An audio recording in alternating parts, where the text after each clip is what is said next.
Alrighty, what does a recession really look like, Ed? Because they changed the definition and we've been burning books for a couple of years now. Why did they change the definition of it? It's like, Because they've got a narrative. Come on, I know that that's a loaded question. You know the answer. I'm just stirring you up. You're just such an easy target, man. You know what? Definitions are subjected to interpretation, right? And they're also subjected to context. So all of that's okay in English language, but when Corinne Jean-Pierre is like, no, we're not in recession. No. I think that's the thing that riled up just about everyone on planet Earth is her arrogance and hubris, man. Freaking Jerome Powell. Right? They changed. They actually had the gall to change the definition of inflation. I mean, it's so. I mean, talk about your communist, mindset. Yeah. We'll just change the definition. No one's paying attention anyway. That must be what they're thinking, right? No one's paying attention anyway. How would they even know if we did that? No one would know. Maybe because the buddies in the audience there on the evening news, they're going to couch it. They'll edit it properly, and they won't mention the awkwardness and around questions. Yeah, I mean, they got full cover, the White House, by the mainstream media, which is why it's so important to watch Untold Truth. So hit that subscribe button. You've got to figure it out, don't you? You've got to figure it out for yourself. Yeah. Okay, but listen, but the idea, to be serious here for a second, so the word recession is on top of mind these days. It's in their back of their minds, and the government tells us that it's coming. It could be coming pretty soon. Well, listen, anybody who does any kind of grocery shopping, it's here, and it's been here. Okay, so we know the consumer who's paying attention, that things are harder. Okay, and in a recession, the general idea is, well, life gets harder. That's what happens in a recession. But I was thinking about it and say, well, a lot of you haven't been through an actual real recession. So I want to talk about what a real recession looks like, so you can kind of be mentally prepared for it. And there are some movies out there kind of depicted. I don't know if any of you saw that movie Miracle about the ice hockey team. Yep. And there was a scene in there where the coach and the assistant coach and the doc were filling up for gas, and they were parked in a queue for the gas station. Now back then they had odds. So if your license plate at an odd number or an even number, depending on which day you're allowed to buy gas. But even then, you're sitting in a line to fill up with gas. We could see that kind of thing again, and across the board. With groceries, when things get bad, they can get really, really bad. So let's take a little look about what a recession. Now, what kind of triggered my thought on this? I did see an article in Zero Hedge, and I'm going to do a screen share here.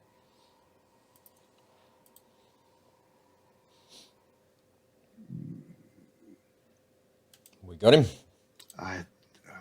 Do you need some? Here, I'll give you some thinking music.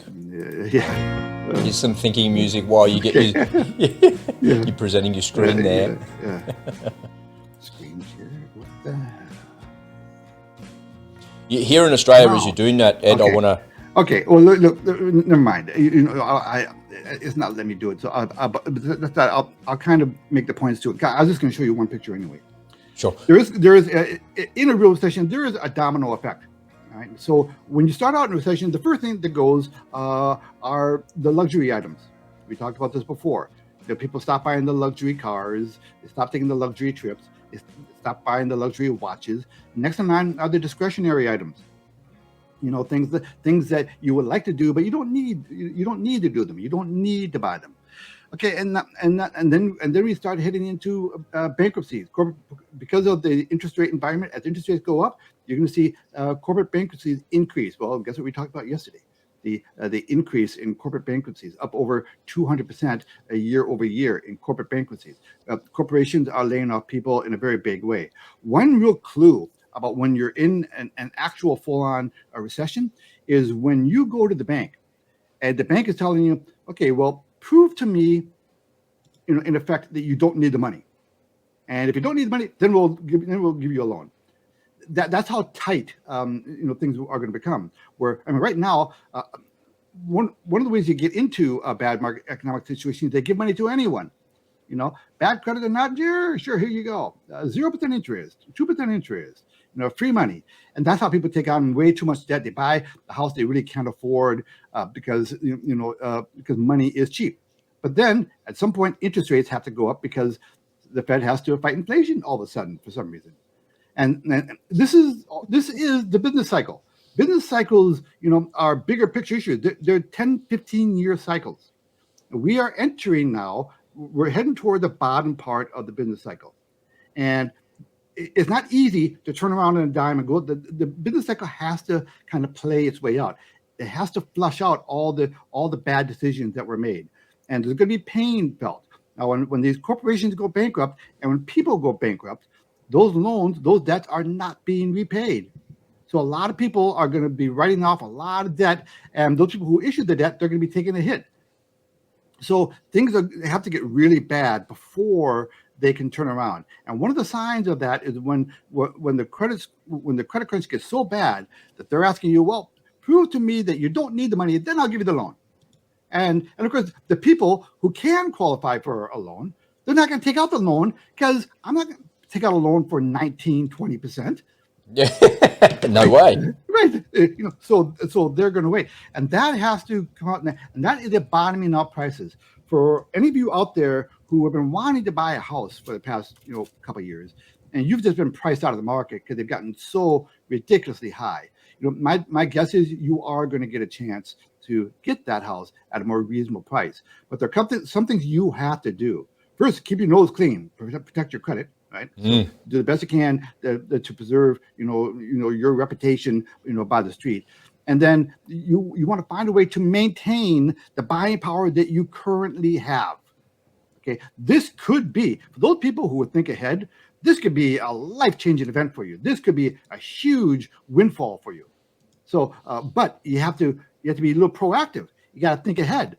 Number one thing you do is you preserve your buying power, gold and silver. Best way I can think of to preserve your buying power. Okay. And then establish streams of passive recurring income. That's another way because what you want to be in a real strong position when you're ready to go out there and do that bargain hunting. So for those of the people who are prepared, what's coming up here is not necessarily a bad thing. For those who are prepared, you can really have a huge leap in your fortunes. So, but you have to be prepared. And I was going to show you. I do want to try to do a screen share to show you what the markets are doing today, because previously I had showed you the important levels in the market. Yeah, I would really. Are they being taken out? They're coming up on it. So today, the market today. Oh, beautiful. Okay, so the market is down 231 points, and it closed at the low of the day. Now, the previous number, I want to try to do a screen share, and see if that works for you. I would love to show this to you. So screen share. Okay. This is your screen share thinking music as it's coming. Yeah. Wonder why it's not working there for you. There we go. Oh, this is working now, right? There we go. Okay. Now here's the market down 231 points. It closed right at the bottom. Look at the support level, and see this is the previous support level. Yeah, just busted through it a little bit there. Yeah, let's go back a little bit and remind ourselves. Yeah, there it is. I was telling you guys, watch this level, which is basically like 32,009. This is a fraction under that 33,000 level. Now, you always judge the health of a market by the quality of their bounces. See, after this sell-off here, we had a little Didn't bounce back at all. Yeah, that's right. It bounced, but it couldn't get back to the previous high. And then it came down, sold off, had a nice little rally, and the bulls, it's over. And now it's rolling over. But this rally couldn't take out the previous high. So these rallies are getting smaller and smaller. And that's why now, if this level breaks, the next support level is down here at 31,005. Right? And so we're right at that level again. Now the rule of thumb is the more often, the more frequently that a support line is touched, the more significant it becomes.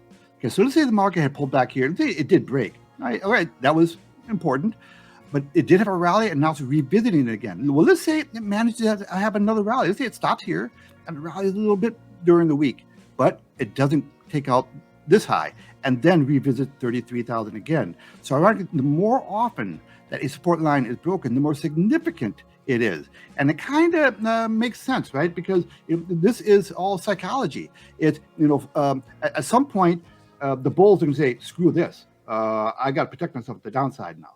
And this is where the bulls will say, you know what? The next support level is down here. I'm not going to risk losing all that. And so this you can see accelerated panic selling. And not only that, because not only the regular traders are going to see that, but the algos are going to see that level being taken up. And you're going to see computerized selling kicking in. And so I just want to remind these people of these levels, because sometimes levels take a while for them to be broken, but you do want to keep an eye on them. I mean, write it down on a Post-it and check it once in a while, because those are important levels to know. So for those of you who are sitting on 401ks or retirement plans, and you can make decisions about how to allocate your money. Listen, this is not financial advice, but one friend to a million other friends, you might want to consider, putting a little bit of that into cash maybe and let it play out. I see absolutely no compelling reason to be long equities right now. Not until this $34,000 level has to be taken out before I would even consider it. And the manner in which it gets taken out is important. A lot of damage is being done here. When markets take out important levels, if the level is significant enough, it's equivalent to how do I get out of this?